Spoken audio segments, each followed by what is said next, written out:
Essa é uma iniciativa do Departamento de Fisiologia e Biofísica do ICB-UFMG, juntamente com os monitores das disciplinas.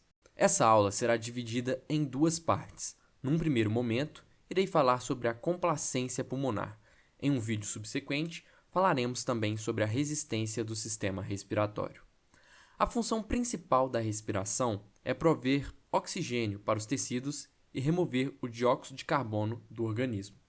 Para isso, a ventilação pulmonar deve manter o fluxo de ar entre a atmosfera e os alvéolos pulmonares. Você sabe a importância de estudar a mecânica do sistema respiratório?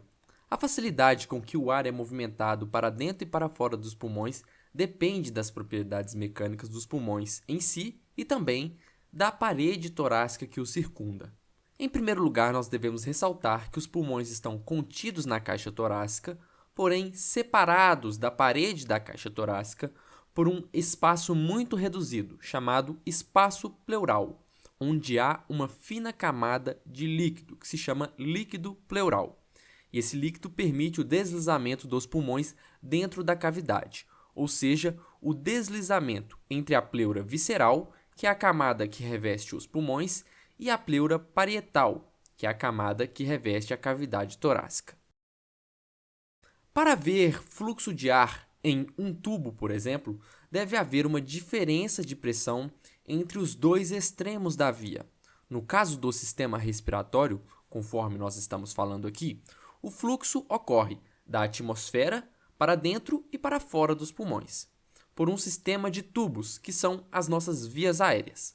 Para entendermos isso melhor, devemos compreender os conceitos de pressão alveolar e de pressão pleural.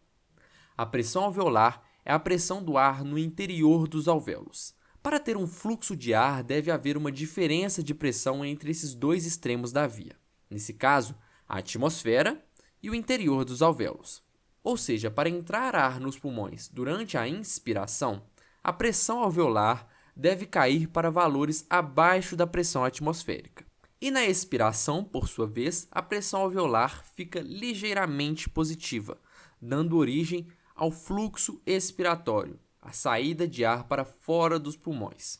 Esse fenômeno é descrito pela lei de Boyle. Não entraremos em detalhes nesse vídeo sobre os princípios dessa lei, mas é importante termos em mente. Estas diferenças de pressão ocorrem devido à expansão e à retração do sistema respiratório. Ou seja, durante a inspiração nós temos a expansão do sistema respiratório, há um aumento do volume e uma redução da pressão alveolar. Durante a expiração ocorre o contrário. Definido o conceito de pressão alveolar, precisamos definir agora o que é a pressão pleural. A pressão pleural é a pressão que circunda os pulmões no espaço intrapleural. Ela é uma pressão ligeiramente negativa. Ela é exercida pela caixa torácica sobre os pulmões, mantendo-os distendidos.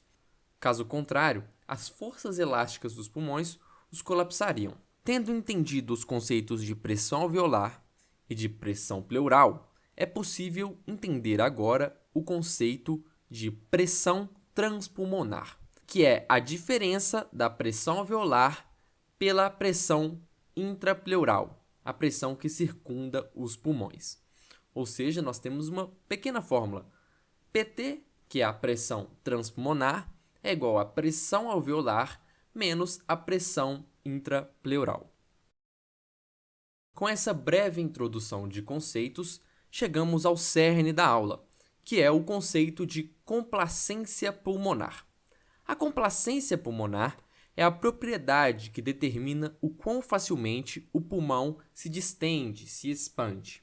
Quantitativamente, é definida como a mudança de volume que ocorre para cada mudança de uma unidade da pressão do sistema.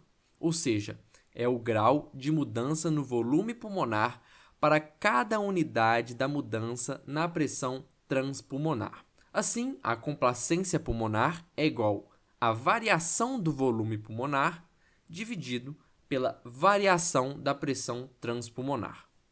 Em oposição à distensão ou à deformação, que é definida pela complacência, tem-se um outro conceito, que se chama elastância, que é nada mais, nada menos do que a capacidade de um corpo elástico retornar à sua forma original após ter sido distendido ou deformado. A complacência pulmonar é inversamente proporcional à elastância. As forças elásticas de retração dos pulmões tendem a colapsá-lo. Essas forças podem ser divididas em duas: a força elástica do tecido pulmonar, do parênquima pulmonar, que está repleto de colágeno e elastina, e a força causada pela tensão superficial do líquido no interior dos alvéolos. As forças elásticas geradas pelo parênquima pulmonar são fáceis de se perceber, pois devem-se às fibras elásticas presentes no tecido pulmonar. Contudo, a força elástica exercida pela tensão superficial é de compreensão um pouco mais difícil. Essa força ocorre porque há uma lâmina de líquido na parede dos alvéolos, que forma uma superfície de contato com o ar. As moléculas de água da interface ar-água têm forte atração umas pelas outras. Assim, a superfície da água está sempre tentando se contrair. Essa tensão, essa atração forte das moléculas de água umas pelas outras, é responsável, por exemplo, por manter as gotas da chuva unidas. Nos alvéolos, essa tensão superficial tende a contrair a superfície alveolar. Ou seja, além das forças elásticas próprias do tecido pulmonar, soma-se a isso a tensão superficial. Essas forças de retração tendem a colabar os pulmões, reduzindo o volume pulmonar. Para entender melhor isso e o conceito de complacência, temos o diagrama que relaciona a pressão e o volume, onde no eixo X nós temos a pressão e no eixo Y nós temos o volume. Essa curva relaciona as mudanças no volume pulmonar com as mudanças na pressão transpulmonar. Podemos observar que quanto maior a pressão, maior será o volume. Essa outra curva também mostra a diferença que ocorre em um pulmão cheio de ar e em um pulmão cheio de solução salina. Observe que as pressões pleurais necessárias para expandir os pulmões com ar são em torno de 3 vezes maiores que as necessárias para expandir os pulmões cheios de solução salina. Isso acontece porque, nos pulmões com ar dentro, além das forças elásticas do tecido pulmonar, como nós explicamos anteriormente, o recuo elástico também tem contribuição da tensão superficial, dada a existência de uma interface ar-líquido. Isso, por exemplo, não acontece quando os pulmões estão cheios de solução salina. Nesses pulmões, não há a interface ar-líquido, e assim, apenas as forças elásticas dos pulmões estão atuando. Vale mencionar que a situação da solução salina preenchendo os pulmões é uma situação experimental e não representa uma situação fisiológica, mas ilustra muito bem o papel da tensão superficial na complacência pulmonar. Como já falamos anteriormente, as pressões necessárias para expandir os pulmões cheios de ar são em torno de 3 vezes maiores que as necessárias para expandir os pulmões cheios de solução salina. Isso dada a existência de uma interface ar-líquido. Essa tensão superficial, o efeito dela, poderia ser ainda maior caso não houvesse o surfactante nos pulmões. O surfactante ele é produzido pelos pneumócitos do tipo 2 e eles atuam nessa interface ar-líquido, diminuindo a tensão superficial nos alvéolos. Não fosse o surfactante, a complacência pulmonar seria ainda menor, ou seja, o sistema seria ainda mais rígido, e para encher os pulmões com certo volume de ar, seria necessário gerar maior pressão.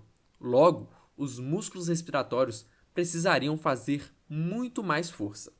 Ou seja, quanto menor a complacência, mais rígido é o sistema e maior é o trabalho respiratório. Com isso em mente, é fácil perceber que mudanças nas propriedades elásticas dos pulmões alteram a sua complacência. Isso ocorre porque, em algumas doenças pulmonares que causam fibrose, há deposição excessiva de colágeno, diminuindo a complacência pulmonar. Por outro lado, quando a resistência elástica é menor, tem-se então uma maior complacência. Isso ocorre, por exemplo, no enfisema pulmonar, uma doença associada à destruição da elastina presente no tecido pulmonar, de modo que esse tecido perde parte de sua retração elástica e se torna mais complacente, ou seja, menos rígido. O aumento e a redução da complacência pulmonar pode ser observado na curva de pressão-volume que nós já plotamos anteriormente. Essa primeira curva é uma curva de um pulmão normal e cheio de ar. Quando essa curva se inclina para a esquerda, ela revela o aumento da complacência pulmonar, como acontece no enfisema. Quando a curva se inclina para a direita, ocorre a redução da complacência pulmonar, como acontece em doenças fibrosantes. Outro aspecto importante da complacência pulmonar é que ela não é constante, não é linear. Ela varia de acordo com o volume pulmonar. Como a complacência é a variação do volume pulmonar dividido pela variação da pressão, graficamente, a complacência pode ser medida como a inclinação entre dois pontos da curva pressão-volume. Note que em maiores volumes, a inclinação é menor, ou seja, a complacência é menor. Assim, quanto maior é o volume pulmonar, menos distensível ele é. Observe na curva. Chega-se em um ponto em que a complacência é muito baixa. Nesse ponto, o aumento da pressão transpulmonar não causa aumento da variação do volume pulmonar. Isso ocorre porque os limites elásticos dos pulmões foram atingidos e ele não consegue se expandir mais. E é sempre bom ter em mente que a complacência total do sistema respiratório pode ser influenciada por dois componentes, pelos pulmões em si e pela parede torácica, ou seja, doenças pulmonares que nós já exemplificamos anteriormente, como a fibrose ou o enfisema, afetam diretamente os pulmões. Mas existem também disfunções musculoesqueléticas da caixa torácica que podem tornar a parede torácica mais rígida e contribuir para a redução da complacência do sistema respiratório. Muito obrigado por ter assistido esse vídeo até aqui. Recomendo você também a assistir a parte 2 dessa videoaula, que fala sobre as propriedades mecânicas dos pulmões. A parte 2 vai abordar a resistência do sistema respiratório, outro conceito muito importante. Para assistir essa aula é só clicar aqui. Até lá!